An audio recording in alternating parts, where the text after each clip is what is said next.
को लेकर पूर्व सीएम अशोक गहलोत लगातार इससे पहले भी सवाल उठाते रहे। उन्होंने एक बार फिर से एसआईआर में जल्दबाजी का मुद्दा उठाया।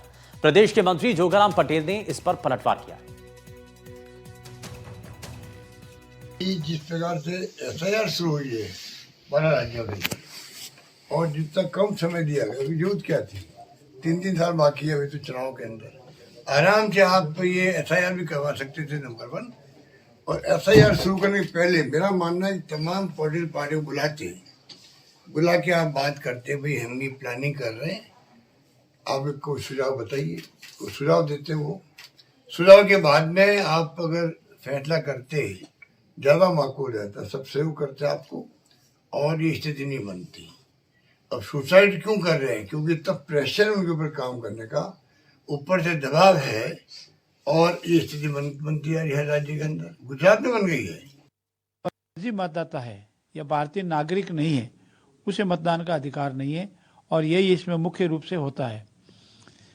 अगर किसी मतदाता का देहांत हो गया है, गलती से नाम नहीं हटा है, अगर कोई मतदाता कहीं दूसरे राज्य में परमानेंटली शिफ्ट हो गया है, या कोई घुसपैठिए जिनको भारतीय नागरिकता भी प्राप्त नहीं है और उन्होंने राजनीतिक द्वेष से, राजनीतिक संरक्षण से अपना नाम मतदाता में जुड़वा दिया है, तो उन सब की स्क्रूटनिंग होना वाजिब है और यही काम हो रहा है। नाम किसी का जोड़ना या हटाना का कार्य अभी शुरू ही नहीं हुआ है। अभी प्रपत्र बांटे जा रहे हैं और राजस्थान में 52,000 करीब बूथ है, जिसमें से 6,000 बूथों में ये प्रपत्र बांटने का कार्य 100% हो चुका है और करीब 2500 जो हमारे बीएलओ है उनको सम्मानित भी किया जा चुका है। तो एक तरफ एसआईआर को लेकर के सियासत हो रही है, तो वहीं दूसरी तरफ जो बीएलओ काम कर रहे हैं वो दबाव में आ रहे हैं। आखिर क्यों एसआईआर पर सवाल उठ रहे हैं और बीएलओ क्या कह रहे हैं, जरा वो आपको ग्राफिक्स के जरिए दिखाते हैं। अब ऐसा इसलिए कहा जा रहा है क्योंकि दबाव में बीएलओ हैं, काम का प्रेशर बहुत ज्यादा है और इसीलिए वो अब एसआईआर पर सवाल उठा रहे हैं। दरअसल लगातार काम बढ़ रहा है एसआईआर का और काम के बढ़ते दबाव से अब बीएलओ जो हैं वो टूटने लगे।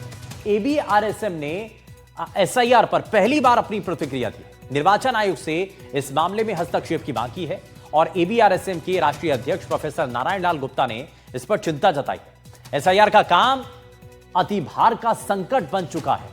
शिक्षक जो काम कर रहे हैं बीएलओ के तौर पर, वो मानसिक थकावट, शारीरिक थकावट की कगार पर पहुंच चुके हैं, इसलिए वो परेशानी में हैं।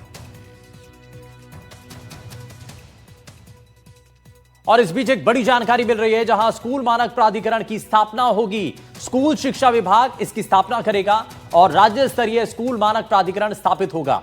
स्कूल संचालन पर निगरानी होगी और छात्रों की सुरक्षा सुनिश्चित करना इसका मकसद होगा। शिक्षा की गुणवत्ता पर भी अब नजर रहेगी और जानकारी के मुताबिक यह प्राधिकरण राज्य के 1 लाख से ज्यादा सरकारी और प्राथमिक विद्यालयों की निगरानी करेगा। इस प्राधिकरण को स्थापित करने का मकसद छात्र सुरक्षा सुनिश्चित करना और शिक्षा गुणवत्ता में सुधार लाना है। यह प्राधिकरण स्कूलों के बुनियादी ढांचे, शिक्षकों की योग्यता, उनकी सुरक्षा, प्रोटोकॉल की निगरानी करेगा। यह प्राधिकरण राष्ट्रीय शिक्षा नीति 2020 के दिशा निर्देशों के आवश्यकताओं के मुताबिक गठित किया जाएगा। तो छात्रों की सुरक्षा सुनिश्चित करना इसका मकसद है। शिक्षा की गुणवत्ता बेहतर होना, स्कूल मानक प्राधिकरण की स्थापना की जाएगी और इसमें जो स्कूल शिक्षा विभाग है वो इसकी स्थापना करेगा। राज्य स्तरीय स्कूल मानक प्राधिकरण स्थापित होंगे और स्कूल संचालन पर निगरानी की जाएगी।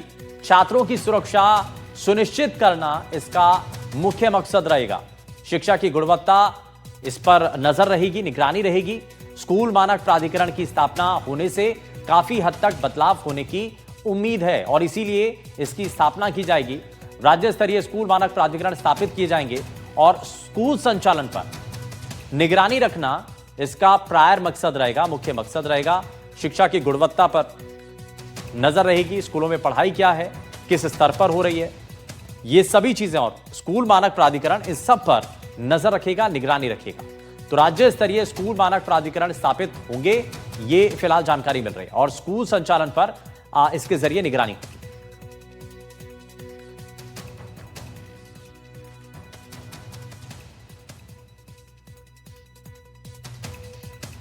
और यार रुक एक छोटे से ब्रेक के लिए आप कहीं मत जाइएगा, बने रहिए एनडीटीवी राजस्थान के साथ। नमस्कार।